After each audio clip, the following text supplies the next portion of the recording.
দি আন্দোলন ঘোষণা কৰিছে এবাৰ আমছুৱে মুখ্যমন্ত্ৰীৰ জংগী ব্যৱস্থা কেৰেপ নকৰে আমছুৱে জংগী আন্দোলন কৰিলে জংগী ব্যৱস্থা লোৱাৰ হুংকাৰ দিছিল মুখ্যমন্ত্ৰী আৰু মুখ্যমন্ত্ৰীৰ ভাবুকিক ভয় নকৰে বুলি এতিয়া হুংকাৰ দিছে আমছুৱে 12 জুলাইত বিজেপি চৰকাৰৰ বিৰুদ্ধে অসম কপাবৰ বাবে সাজু হৈছে এতিয়া আমছু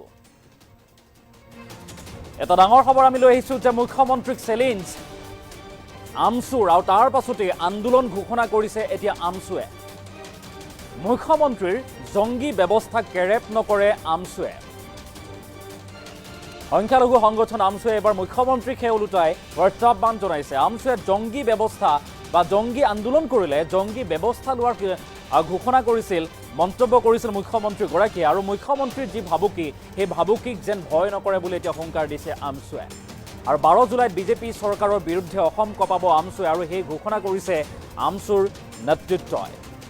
আৰু ভয় ভাবুকিৰে মুখ্যমন্ত্ৰীয়ে আমছুৰ আন্দোলন বন্ধ কৰিব নোৱাৰে বুলি উল্লেখ কৰিছে ভয় ভাবুকিৰ প্ৰদান কৰি আমছুৰ আন্দোলন স্তব্ধ কৰিব নোৱাৰে মৃত্যুৰ পিছত শান্তিত থাকিব বিচৰা কবৰস্থানতো চলাইছে উচ্ছেদ বিজেপিয়ে বা বিজেপি চৰকাৰে কবৰস্থানতো উচ্ছেদ চলাইছে মৃত ব্যক্তিৰ ওপৰতো বুলডোজাৰ চলাইছে চৰকাৰে অমানৱীয় উচ্ছেদ অভিযান চলোৱাৰ অভিযোগ উত্থাপন কৰিছে আৰু পুলিচৰ লাঠি আৰু বন্দুকৰ বা জেলৰ ভয় দেখুৱাই লাভ নাই বুলি এতিয়া হুংকাৰ চৰকাৰক উভতি ধৰিছে মুখ্যমন্ত্ৰী হিমন্ত বিশ্ব শৰ্মাক উভতি ধৰিছে আমছুৰ নেতৃত্বই কাৰোবাৰ ধমকি ভাবুকিত আমছুৰ আন্দোলন বন্ধ হৈ নাযায় স্তব্ধ হৈ নাযায় 1980 চনৰ পৰা চলা সংখ্যালঘুৰ সংগ্ৰাম চলি থাকিব আৰু অধিক তীব্ৰতৰ হ'ব বুলিও এতিয়া হুংকাৰ প্ৰদান কৰিছে আৰু 12 জুলাইত সকলো মুছলমানকে প্ৰতিবাদ কৰিবৰ বাবে ওলাই আহিবলৈ আহ্বান জনাইছে এতিয়া আমছুৰ নেতা ৰেজাউল কৰিম চৰকাৰে 12 জুলাইৰ পিছতো এলানি আন্দোলন কৰা হ'ব বুলি হুংকাৰ দিছে আমছুৰ নেতৃত্বই আৰু অসমৰ মুছলমানক অন্যায় অত্যাচাৰ বন্ধ কৰিবৰ বাবেও এতিয়া আহ্বান জনাইছে এই যি উচ্ছেদ চলোৱা হৈছে অমানৱীয় উচ্ছেদ শীঘ্ৰে বন্ধ কৰক সংখ্যালঘুৰ জীৱন আৰু সম্পত্তিৰ নিৰাপত্তাৰ স্বাৰ্থত সকলো মুছলমানে আন্দোলন কৰিব লাগিব ৰাজপথলৈ ওলাই আহিব লাগিব গণতান্ত্ৰিক আন্দোলন কৰিব লাগিব বুলি উল্লেখ কৰিছে পুঁজিপতিক সন্তুষ্ট কৰিবৰ বাবেই চৰকাৰে মুছলমানক উচ্ছেদ চলাইছে আৰু প্ৰতিজন ভূমিহীন লোকে পাব লাগিব মাটিৰ পট্টা ক্ষতিপূৰণ পাব লাগিব এনেদৰে এতিয়া সংবাদমেল যোগে ৰেজাউল কৰিম চৰকাৰে মুখ্যমন্ত্ৰীক চেলেঞ্জ দি আন্দোলন ঘোষণা কৰিছে সংবাদমেল যোগে চৰকাৰক কেনেদৰে সমালোচনা কৰিছে লগতে 12 জুলাইত সদৌ অসম জুৰি সমগ্ৰ অসমতে আমছুৱে কেনেদৰে প্ৰতিবাদী কাৰ্যসূচী ৰূপায়ণ কৰিব কি কৈছে আমি সেই সংবাদমেলৰ মন্তব্য লৈ অহাৰ চেষ্টা কৰিছোঁ মুখ্যমন্ত্ৰী ডাঙৰীয়াই ভয় ভাবুকিৰে সদৌ অসম সংখ্যালঘু ছাত্ৰ ইউনিয়নৰ আমছুৰ আন্দোলনটা বন্ধ কৰিব নোৱাৰে আমি স্পষ্ট কথা আমি অসমৰ সংখ্যালঘু সমাজৰ ওপৰত মুখ্যমন্ত্ৰী যি দানৱীয় কায়দাৰে অত্যাচাৰ চলাই আছে অসমৰ সংখ্যালঘু সমাজক যি ধৰণে ধ্বংস কৰিব বিচাৰিছে অসমৰ সংখ্যালঘু সমাজক যি ধৰণে ৰাতাৰাতি ব্যৱহাৰ কৰি আছে কেৱল পুঁজিপতি গোষ্ঠী সন্তুষ্ট কৰিবৰ কাৰণে আদানী সন্তুষ্ট কৰিবৰ কাৰণে গতিকে তাৰ আমি তীব্ৰ বিৰোধিতা কৰিছোঁ আমাৰ স্পষ্ট কথা প্ৰতিজন ভূমিহীন মানুহে মাটি পাব লাগিব প্ৰতিজন ভূমিহীন মানুহক ক্ষতিপূৰণ দিব লাগিব মুখ্যমন্ত্ৰী ডাঙৰীয়াই আলোচনাৰ জৰিয়তে সমস্যাৰ সমাধান কিয় কৰা নাই মুখ্যমন্ত্ৰী ডাঙৰীয়াক যদি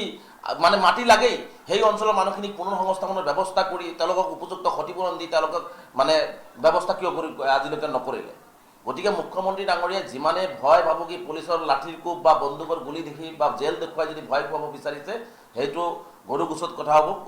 হ'ব আমি স্পষ্টকৈ কৈছোঁ যে 12 তাৰিখে অসমৰ সংখ্যালঘু সমাজৰ ওপৰত অসম চৰকাৰ বিজেপি চৰকাৰ আৰু অসমৰ মুখ্যমন্ত্ৰীয়ে যি দানৱীয় কায়দাৰে যেটো পৃথিৱীৰ কোনো মানুহে মানুহৰ ওপৰত নকৰে ভাৰতবৰ্ষৰ কোনো ৰাজনৈতিক নেতাই ভাৰতীয় নাগৰিকৰ ওপৰত এনেকুৱা অত্যাচাৰ কৰা নাই ইয়াৰ প্ৰতিবাদত আমি ৰাজ্যজুৰি জিলা আয়ুক্তৰ কাৰ্যালয়লৈ চক্ৰ বিষয়াৰ কাৰ্যালয়লৈ সমজিলা আয়ুক্তৰ কাৰ্যালয়লৈ আমি প্ৰতিবাদী সমদল কৰিম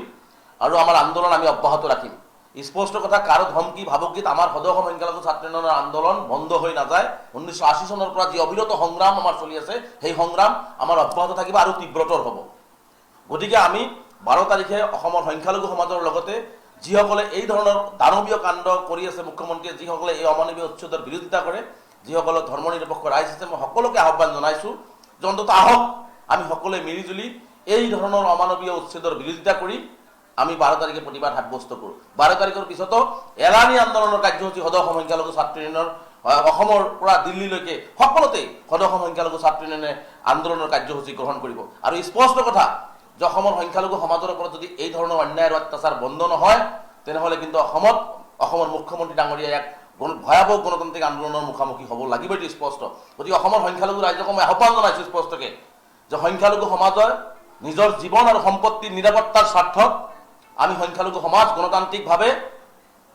আমি ৰাজপথত ওলাই আহি আমাৰ আন্দোলন সাব্যস্ত কৰিব লাগিব আৰু সংখ্যালঘু সমাজ আন্দোলন কৰিবই লাগিব। আৰু এই কাৰণে সংখ্যালঘু সমাজক মই কৈছোঁ, যেতিয়াই আন্দোলন ঘোষণা কৰা হয় অন্ততঃ গণতান্ত্ৰিকভাৱে সেই আন্দোলনবিলাকত যাতে সংখ্যালঘু ৰাইজেও ওলাই আহি এই আন্দোলনবিলাক সফল কৰাত সহযোগিতা কৰে।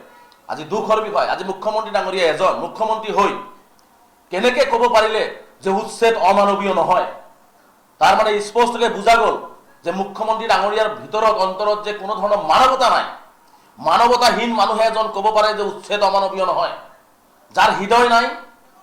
যাৰ মানুহৰ প্ৰতি দায়বদ্ধতা নাই, যাৰ নিজৰ ৰাজ্যখনৰ নাগৰিকৰ প্ৰতি দায়বদ্ধতা নাই, সেইজন মানুহে ক'ব পাৰে উচ্ছেদ অমানৱীয় নহয়। কাৰণ এইজন মুখ্যমন্ত্ৰী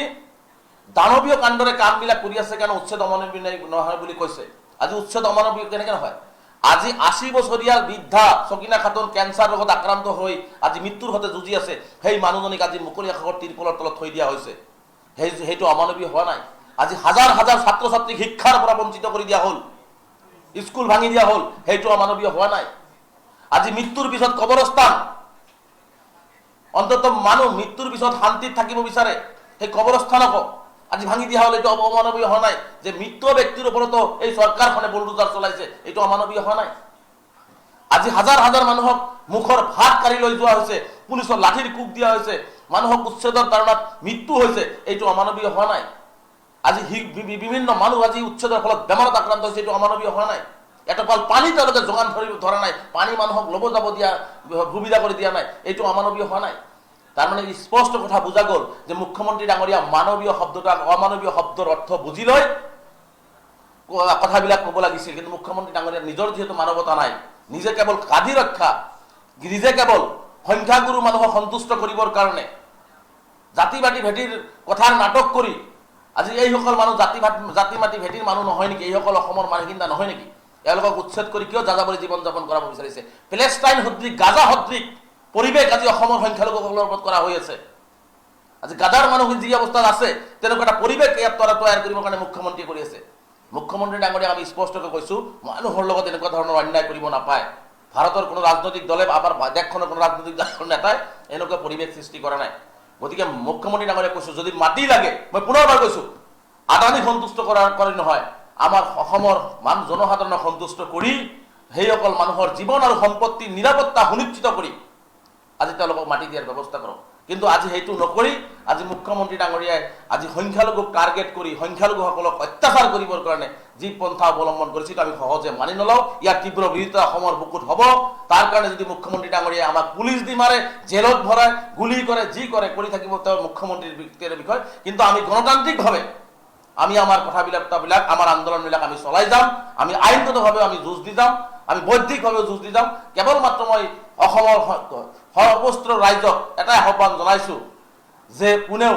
এই যে অমানৱীয় এটা পৰিৱেশ সৃষ্টি কৰিছে, এই যে মানুহখিনিক যাযাবৰী জীৱন যাপন কৰিব বাধ্য কৰাই আছে, এই ক্ষেত্ৰত সকলোৱে অলপ বিৰোধিতা কৰক। কাৰণ এইসকল মানুহ